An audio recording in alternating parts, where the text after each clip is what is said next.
সুপ্রিয় মৎস্যচাষী ভাই বন্ধুরা, আসসালামু আলাইকুম। আশা করি আল্লাহর অশেষ রহমতে সকলেই ভালো এবং সুস্থ আছেন। সম্মানিত মাছ চাষি ভাইয়েরা, পুরো ভিডিওটি লক্ষ্য করে দেখতে থাকেন। বাই বাই মৎস্য খামারের পক্ষ থেকে আপনাদের সকলকে জানাই আন্তরিকভাবে শুভেচ্ছা ও অভিনন্দন। সম্মানিত দর্শক, নিয়মিত ভিডিও পেতে আমাদের চ্যানেলটি সাবস্ক্রাইব করে পাশে থাকবেন। সম্মানিত ভিউয়ার্স, এই মুহূর্তে আমার ভিডিও স্ক্রিনে যে মাছগুলো লক্ষ্য করে দেখতে পাচ্ছেন, এটি হচ্ছে একটি মাঝারি সাইজের হাইব্রিড মাগুর মাছের পোনা। তো এই হাইব্রিড জাতের মাগুর মাছটি আপনি কতদিনে বাজারজাত করবেন এবং 3 থেকে 4 মাসে কিভাবে বাজারজাত করবেন এবং এটিকে কী খাদ্য খাওয়াবেন এবং কতদিনে এটি কতটুকু ওজন আনতে পারবেন এবং খুঁটিনাটি বিষয় নিয়ে আলোচনা করে থাকবো। পাশে থেকে ভিডিওটি লক্ষ্য করে দেখেন।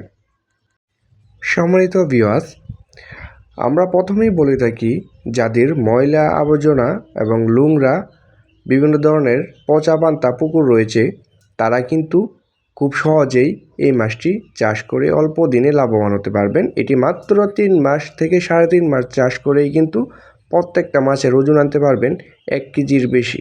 ভিউয়ার্স, অল্প পুঁজিতে এবং কম সময়ে যারা মাছ চাষ করতে চাচ্ছেন এবং বাণিজ্যিকভাবেও যারা চাষ করতে যাচ্ছেন, তারাও কিন্তু এই মাছটিকে বেছে নিতে পারেন। কারণ বাংলা মাছ চাষ করে আজ অনেকেই লসের পথে আছে, কিন্তু আমরা বলে থাকি এই মাছ চাষ করে লাভবান হতে পারবেন মাত্র অল্প দিনে এবং কম সময়ে। এটিকে আপনি কোনো ফিড খাবার খাওয়ানোর প্রয়োজন নেই এবং পুকুর প্রস্তুত করার কোনো প্রয়োজন নেই। আপনার যাদের ময়লা আবর্জনা নোংরা পুকুর রয়েছে, তারা কিন্তু চাষ করতে পারবেন এবং এই মাছটিকে খাদ্য হিসেবে দিতে পারবেন মরা মুরগি, মুরগির লিটার, মুরগির নাড়ি ভুঁড়ি এবং বিভিন্ন জাতের পচা পান্তা খাবার। এটি একটি রাক্ষসী প্রজাতির মাছ। আপনি যত বেশি এটিকে ময়লা আবর্জনা খাবার খাওয়াবেন, তত বেশি বেড়ে ওঠে। সম্মানিত দর্শক, এই মাছের পোনাগুলো হচ্ছে 3 ইঞ্চি সাইজের পোনা এবং 1 কেজি ধরবে 200 থেকে 250 পিস।